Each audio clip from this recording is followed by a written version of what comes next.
Welcome to Knife Chats. If you like this video, please take a moment to leave a comment. Thank you.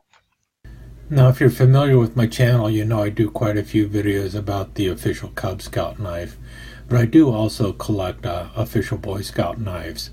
Primarily, the official Boy Scout knives that I have are post-World War II versions, so they're made by either Imperial, Ulster, or Camillus. I have not really gotten into collecting the older Boy Scout knives because it's really not been a focus of my collection.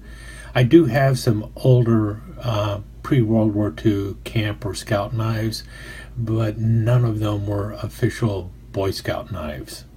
But the other day I was online just kind of browsing around, and I came across a scout knife that was basically marked wrong in the eBay listing because it was not listed as an official Boy Scout knife. And this is the knife I ended up finding. If we turn it over, they did mention that it had a Be Prepared shield on it, but they did not know it as a Boy Scout knife. But if you're familiar with the early official Boy Scout knives, then you know that the shield on it just read Be Prepared. There was no Boy Scout logo or anything like that. All of that was on the main blade, and those etches on the main blades quickly disappear. The knife did not look nearly this nice when I picked it up, and I went against everything that they say in Pawn Stars and actually did some cleaning up of the knife, so I've obviously ruined the entire value of the knife. Or so the experts on Pawn Stars always keep saying. I seriously doubt that the experts are always correct in that. If you know what you're doing, you should be able to clean up a knife a little bit and get it back to working condition, which is what I have done with this knife. And so what is this knife? Well, if you're familiar with the early official Boy Scout knives, then you'll notice this right away as the second release of the official Boy Scout knives by New York Knife Company or Hammer brand. It has the Be Prepared shield. It's upside down when you have all the blades closed. When you open up the main blade, then the Be Prepared is right side up. If you can tell here, it has brass liners. The middle spacer is carbon steel. It looks like nickel silver bolsters. There is a line in them.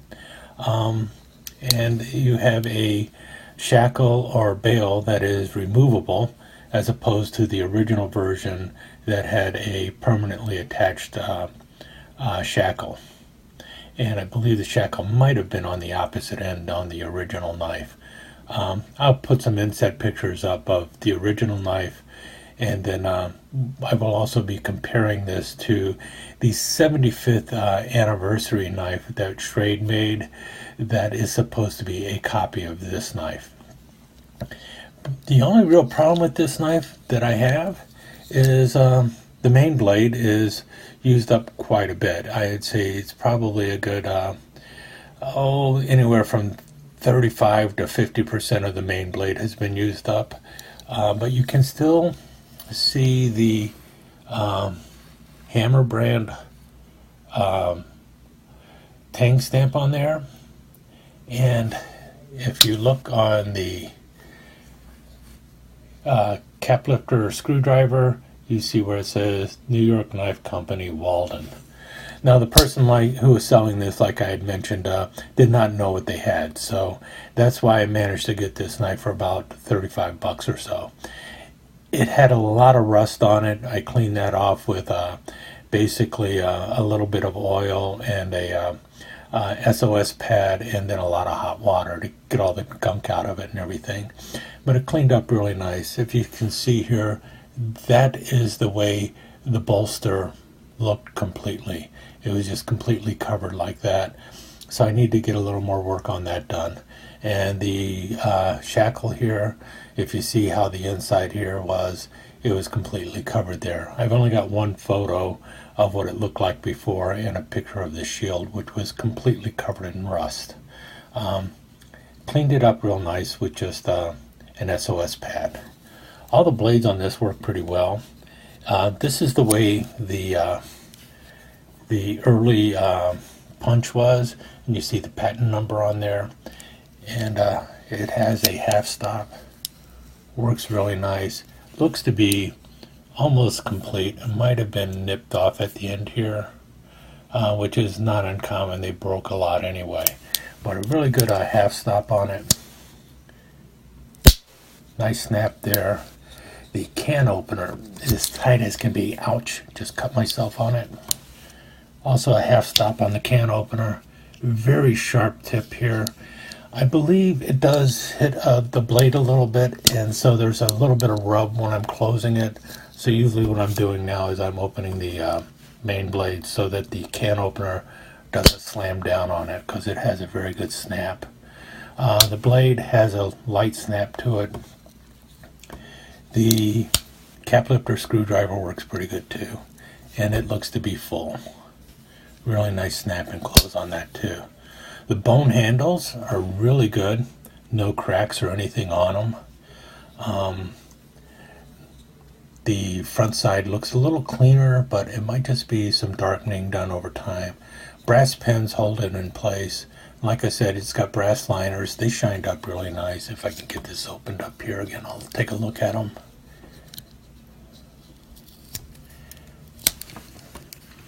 You can see down in there. Let's get it all open. Let's see if we can see in there now. See, they cleaned up pretty nice in there. This thing was completely black on the inside. Looked like it was just full of crud. And it was really just basically 100 years of gunk and oil and everything else that was just cluttering it all up in there, making the blades very hard to open and close. But with just a little cleaning, you've got a knife that actually works. And like I said, the only real problem with this knife is the main blade was used up quite a bit. You've got about, like I said, 50 to 35% of the blade gone. We'll compare the blade with the 75th anniversary knife, and then we'll know just how much of the blade has been used up. So this is the copy of it as a 75th anniversary knife. You notice this one has an attached bail instead of the bail that can be removed. And you can see here the difference in the blade shape. And you can see quite a bit of the blade has been used up. It's a good, maybe as much as a 1/4 inch shorter. We can do it this way, maybe a little better. But the blade is definitely about a 1/4 inch shorter and much narrower. Doesn't have that full body that this blade has. Now this blade has a swedge here at the top. No swedge on the back side, which is kind of odd. I got a feeling if this did come with a swedge, the swedge would have been on both sides.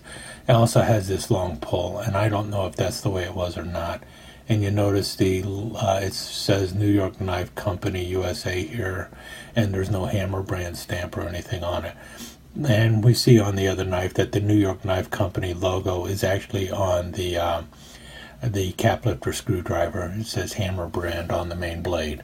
So I'm not sure how much of that's the same. You also see the Be Prepared is upside down compared to the Be Prepared on the original. And the shape of it is slightly different. And this is definitely a black bone handle as opposed to a brown bone handle. Which knife looks nicer? I would even go with the older knife looking a whole lot nicer. But not a bad copy for the 75th anniversary. And the 75th anniversary one is a collector's item, whereas this, or a collectible knife, I would say, whereas this one is more of a collector's item. These were not meant to be collected, but you can find them occasionally. I would rate this one in pretty decent shape for a 100-year-old knife. The only main problem with it is the blade that is really worn out quite a bit, but everything is really tight on it, works really well, and despite what the folks on Pawn Star says, I don't think I really lost anything with the value by getting some of the cruddy rust off of it. Actually, I think I might have prevented it from getting even more rusty over time by actually taking a little TLC to it and cleaning it up a bit. Did not scratch anything up while I was doing it. Like I said, used an SOS pad and in a lot of oil and WD-40 and hot water to get all this stuff cleaned up, and looks a whole lot better than the original picture that I will share with you from the eBay listing itself.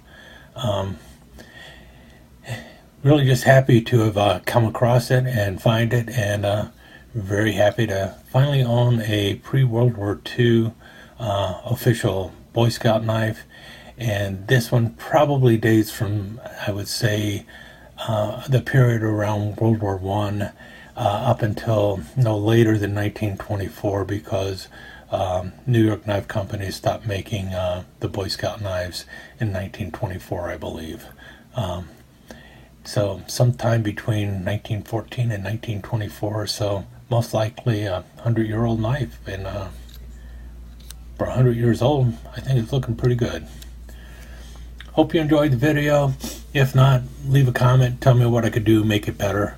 If you'd like to see more of my Boy Scout knives, let me know also. I do have a few more, but like I said, most of them are post-World War II. And let me know what you think about actually cleaning up a knife. Do you really destroy the value of it by getting a knife cleaned up and back into working condition? I have a feeling that when the antique dealers talk about people who do bad restoration, it's when they actually do damage to the knife. For instance, if I would have used a wire brush to get the rust off, it could have done some major damage. Or if I would have used some kind of a strong chemical that could have caused the blade to etch or something like that, it would have caused problems. You also see here that the blade is pitted and there's also patina on the blade. I did not try to remove the patina. All I did was get the crud off of it and get the surface rust off of it with an SOS pad. That's something you do every day with your knives, the knives that you use. I assume that the original owner of this knife, before it fell into complete disuse, was also cleaning it and keeping the rust off of it and everything else. So I'm not sure how you can say cleaning a knife is going to take away from its value. Perhaps if you're talking about something that's 300 or 400 years old, then you probably do need to see a professional restorer on it. But if all you're doing is doing what you would normally do to maintain your own knife, I'm not sure if that's really going to do any damage to it. But I know there's different thoughts about it, but for me, if I get a knife and it's dirty, I clean it up so that I can actually get the blades to open and close, and so that I can actually do something with it. And yeah, this blade is still really sharp, so if I wanted to be cutting up paper with it, I could do that. But really, right now, it's a retired knife in my Boy Scout knife collection. Love to hear other people's thoughts on what you do with old knives, if you clean them or not. I suspect most of us knife collectors probably clean them up and know the difference between cleaning and damaging. If you collect official Boy Scout knives, you're probably aware that they were either first made in 1910 or 1911. We're not exactly sure which year they first came out. The Boy Scouts were founded in 1910, and that's why many people think that the knife was first made in 1910, but others feel that the contract actually was issued in 1910 and the first knives came out in 1911. The first company to make the Boy Scout knives was the New York Knife Company in Walden, New York. And they actually ended up being the sole makers of them up until around 1923 or 1924. The New York Knife Company was in business from 1870 to 1924. Some people think that it was in business till 1931, but that's really not the case. The company actually stopped production in 1924, but they liquidated their assets and sold their trademarks in 1931. One of the more interesting factoids about the company is they never made a dime making the Boy Scout knives. They actually lost money making them, and it was the philosophy of the owner that if he was to produce a quality knife for the boys, they would generate a type of brand loyalty, and then they would continue to buy Hammer brand knives later. And to some degree that actually worked, and the company was profitable off of other knives in the line, but they never made money off of the Boy Scout knives. The owner also felt it was his patriotic duty to sell these knives at a price that the boys could afford, so that they would find pride in American-made products and continue to support American industry. And in many ways, he actually was successful in doing this as well. Now, like I mentioned earlier, the knife in the video was actually the second production of the Boy Scout knife, and that started sometime in the war years during 1914 to 1918. And most people believe that because it was said that it started during World War I, most likely it actually started around 1917, which is when the United States entered World War I. So the knife probably was made between 1917 and 1924 when the New York Knife Company closed its doors. Okay, once again, so this is the second version of the New York Knife Company's Boy Scout knife. These were originally called a camp knife or the number 2 knife, but everyone just knows it as a Boy Scout knife or a Scout knife. This particular version is 3 5/8 inches long. It's a 1/2 inch thick, and it stands about 7/8 inches tall from the frame to the top of the blade. And as you know, the knife has 4 implements: a can opener, a screwdriver cap lifter, a main blade, and a punch. The handles are made of cowbone, and the bolsters are nickel silver, a ring nickel silver bolster with a brass liners and brass pins, and a detachable shackle or bail. Now the blade was originally 2 3/4 inches long, but it's right now at 2 1/2 inches long, and it has a 2 1/4 inch cutting edge. And here we see the knife compared to an Imperial Boy Scout knife from around 1945 to 1952, and the last USA-made Boy Scout knife made by Bear & Son. And as you can tell, these are 3 3/4 inches long, so they're 1/8 of an inch longer than the original New York Knife Company Hammer brand Boy Scout knife. Here we see a close-up of the Be Prepared shield. This was on the shield, and it was also on the blade. The blade had the Boy Scout fleur-de-lis on it, and the words Be Prepared on either side of the fleur-de-lis in the middle of the blade. Here we see a look at the brass liners on the inside of the knife. They shined up really well. And despite being almost 100 years old, if not 100 years old, you can see the back here, and it is still nice and tight, and everything is really solid. And got a nice patina on the carbon steel back springs and spacer, and the brass shines up really nice also. And you can also tell that there's no cracks in the bone, which is really nice too. And here we see the Hammer brand logo as it appears on the main blade. Now the Hammer brand logo was first used by the New York Knife Company, and then I believe it was later sold to Schrade. And here we have the New York Knife Company Walden tank stamp that appears on the cap lifter screwdriver. And then the patented angled iron punch that was created by the New York Knife Company. So this is the first company that had this style of punch on the knife. It wasn't the first company to have a punch on a knife, but this particular style with this angle that is used as the pull, and it just drops along the edge of the knife. And you see this type of punch showing up on a variety of knives in the future. And that brings us to the detachable bail or shackle that's on the knife. And you can see some of the rust that is still on there.